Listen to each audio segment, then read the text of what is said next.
करके नरेंद्र मोदी नाम रखा गया, इस पे आप क्या कहेंगे?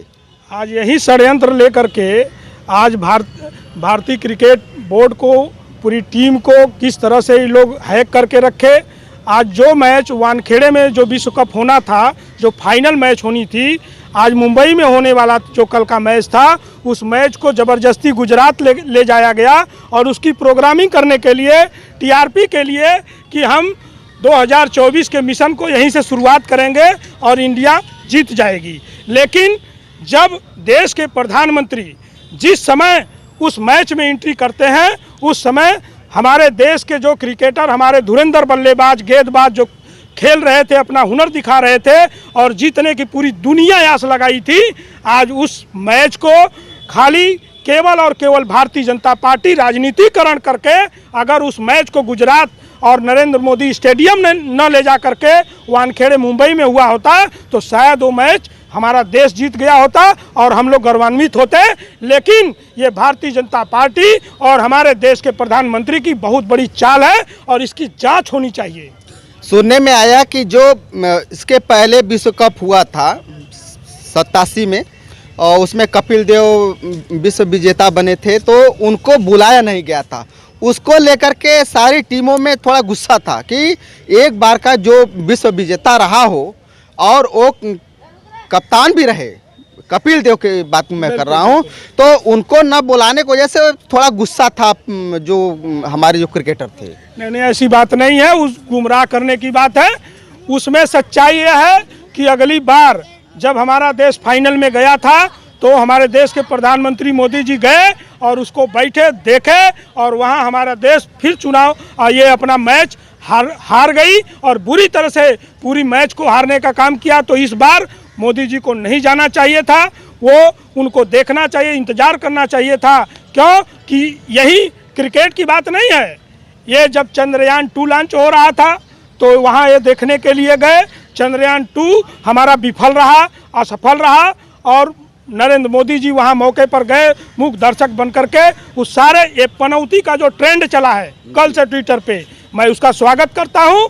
ये भारतीय जनता पार्टी और देश के प्रधानमंत्री अब पनौती बन चुके हैं देश के लिए और इनका बदलना बहुत ज़रूरी है। इनको देश से बदल करके और दूसरे प्रधानमंत्री, दूसरे अपने देश के विपक्ष के दल को ला करके इसका परिवर्तन करने की, आगाज को पहल करने की ज़रूरत है। आज यही बगल में आज देख लीजिए कि इनको माँ गंगा ने बुलाया था, आज गंगा की क्या दशा है। आज इतनी बदबू आ रही है यहाँ से कि कुछ देर और रुके रहे तो सब लोग बीमारी के शिकार हो जाएंगे।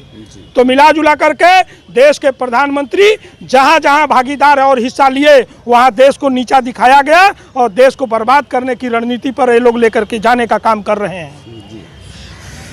अभी 2-3 दिन पहले आप लखनऊ में गए थे, आपकी पार्टी के सारे कार्यकर्ता गए थे और बहुत बड़ा सभा वहाँ पे हुई थी, अखिलेश यादव जी भी आए हुए थे।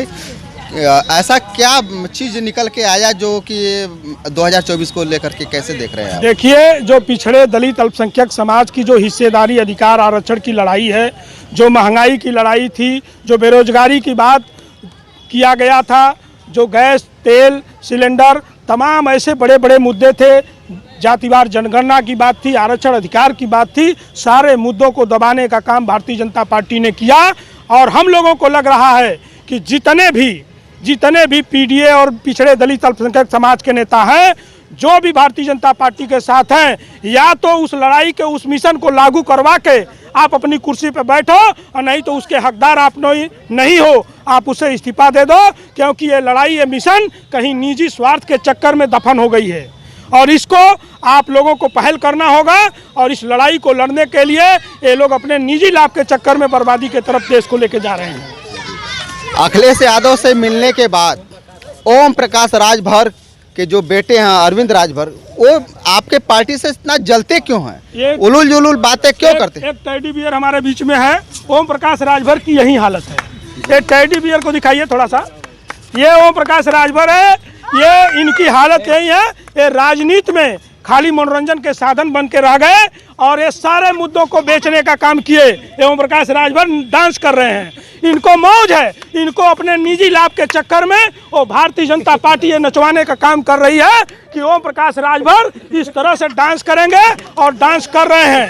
क्यों कि जिस दल को आप पानी पी पी करके गाली देने का काम किए, आज वो दल आपको मंत्री मिनिस्टर नहीं बनाएगा, आपको हिस्सेदारी दिलाने का काम नहीं करेगा। वो एक काम कर सकता है, आपके निजी लाभ, आपकी मलाई की व्यवस्था कर सकता है और समाज के सारे मुद्दों को बेचने का काम ओम प्रकाश राजभर ने किया। और वो बार बार दगे हुए कारतूस कहते हैं। मैं तो कहता हूँ कि दगा हुआ कारतूस ओम प्रकाश राजभर उनके दोनों बेटे हैं, क्योंकि घोसी के चुनाव में ये साबित कर दिया विपक्ष ने, सुहेल देव स्वाभिमान पार्टी यशस्वी राष्ट्रीय अध्यक्ष माननीय महेंद्र राजभर जी के नेतृत्व में हम लोगों ने साबित कर दिया कि दगा हुआ कारतूस स्वाभिमान पार्टी के नेता नहीं, दगा हुआ कारतूस ओम प्रकाश राजभर और उनके दोनों बेटे हैं। बहुत अच्छा लगा सर आपसे बात करके, धन्यवाद। देख रहे थे काशी उजाला न्यूज। बात हो रही थी सुहेल देव स्वाभिमान पार्टी के प्रदेश अध्यक्ष ब्रजेश राजभर जी से। फिर मिलेंगे नए वीडियो के साथ।